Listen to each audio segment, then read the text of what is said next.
Hey, am I in the way? You're gonna hit the bike. Whoa, before I was almost run over. Let's not get into that. Well, what a day. It ties in perfectly because the world's about to implode. Gas prices are through the roof. Those clouds are moving at 300 kilometers an hour because we're about 5 hours away from the biggest cyclone hit in New Zealand. But yes, this is the last time I'm gonna be riding this bike on this channel because by the time you guys see this here thing will be sold and I don't know how I feel about it. Oh man, I love you oldies, but sometimes I think you need supervision.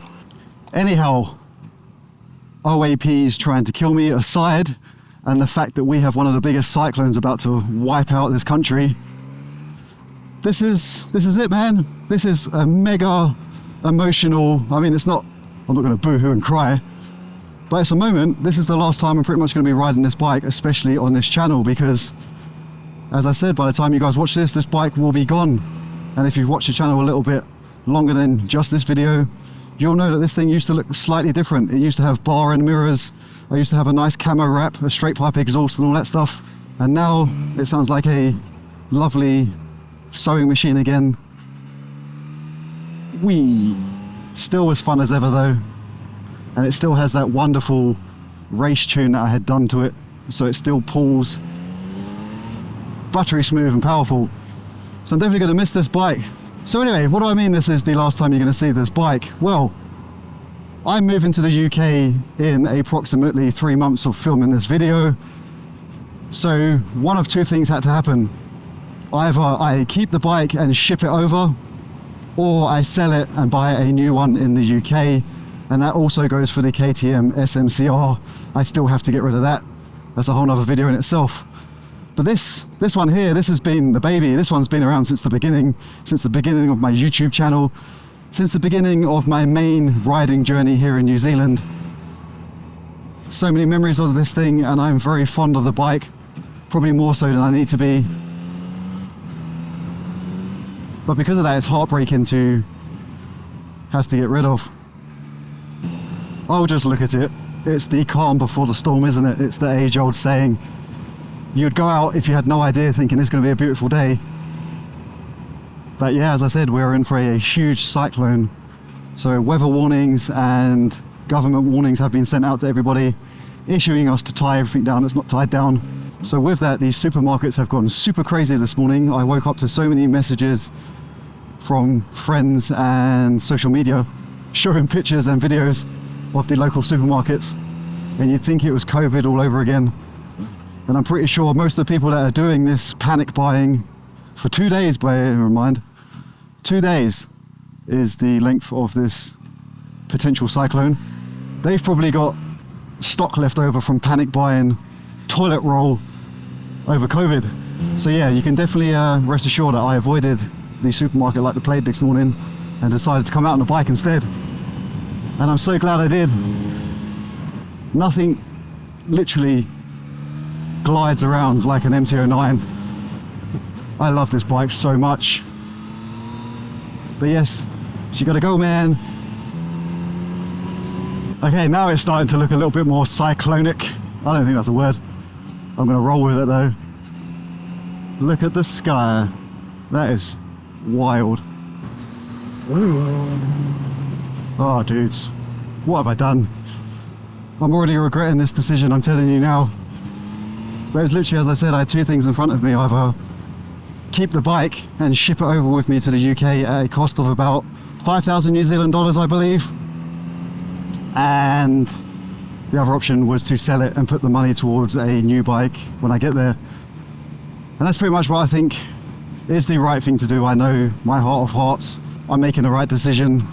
It makes more sense. The money I'm gonna spend shipping this thing over is just a loss on top of the money I'd already lose from owning it for this long. I mean, it's pretty much paying $5,000 into thin air just to keep hold of an emotional attachment to.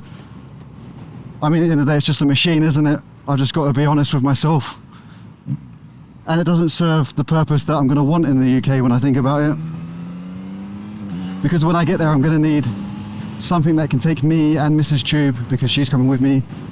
And I want something that's comfortable, maybe heated seats, heated handlebars and all that stuff, something we can tour on, because insurance and things like that are so much more expensive in the UK.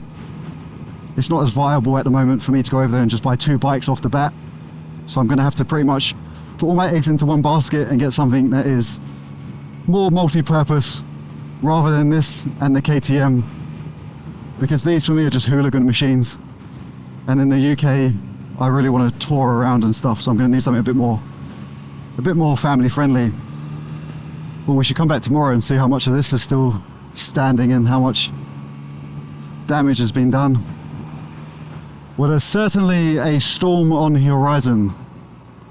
You can just tell personally. You guys can't see it on the camera probably. Let me see if I can. Those clouds are moving so fast.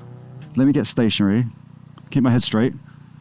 Can you see how fast those clouds are moving across the horizon? That's not normal, dudes. Not normal at all. So going back to the next bike that I'm going to be getting, probably realistically looking at something like the Tracer 7 GT. I quite like the idea of that.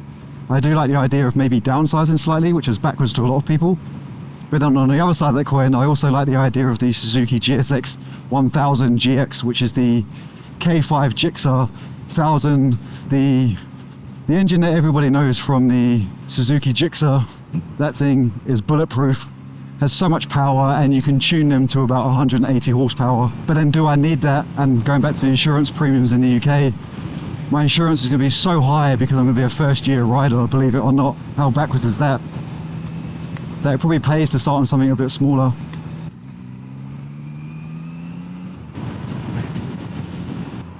Well, I can definitely feel the wind is picking up. I'm getting buffeted around quite a bit now. I can only imagine how crazy it's going to get tonight.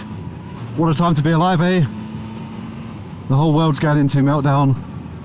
Who knows what's next on the horizon for that? I don't want to get into the political space too much, but it's no secret we're living on the weirdest timeline right now. Countries are threatening to blow each other up in 2026 because for some reason humans can't move past their Neanderthal brains where violence needs to meet violence. I mean, come on, surely we can come up with something better. We've apparently sent some people around the moon, but we can't come together and go, yeah, let's just share some money across and let's just look after each other. Nope. Yeah, let's swipe left on that conversation. Let's not entertain that too much. Let's get back on track.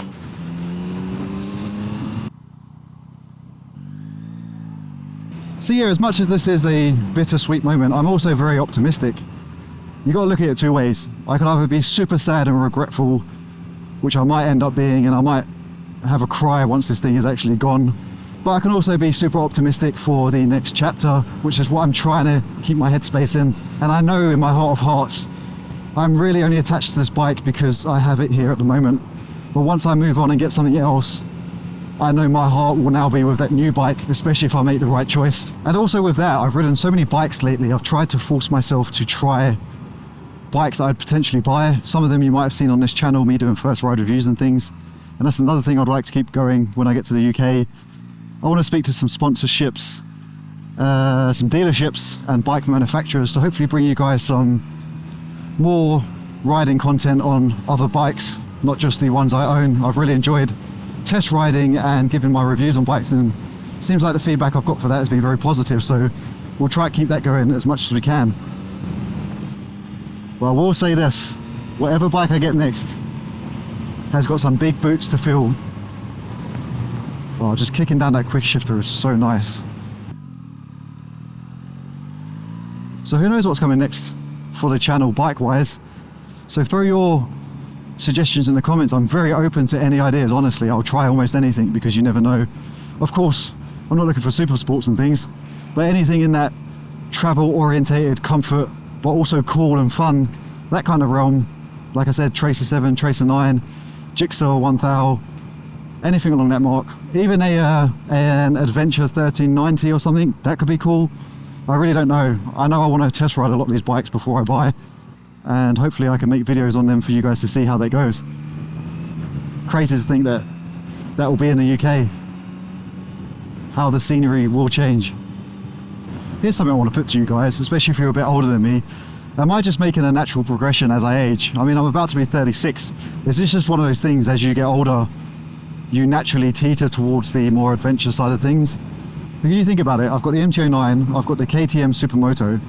They're both ridiculous machines that make me smile, but I am actually at that point where I'd rather something that's more comfortable and would chew up miles. Never thought I'd say that in a million years, ever. If you said to me, sell your straight piped MT-09 and buy an adventure dad bike, I would have probably have told you where to go. But now if you ask me in 2026, I guess I'm just getting old. Well, there we have it. That is the final outro with this MT-09. The chapter is officially closed. This bike is where it all started. This channel wouldn't exist if this bike wasn't here. So let's give it a big send-off, shall we? Let's hit the like, subscribe. Let me know in the comments if you've ever sold a bike that you've later regretted, or you've done exactly what I've done and it's worked out for the best. But with that being said, there's not much else to say other than stay shiny side up, stay rubber side down. And I'll see you guys in the next video. From me and this MT-09, that's that chapter officially closed.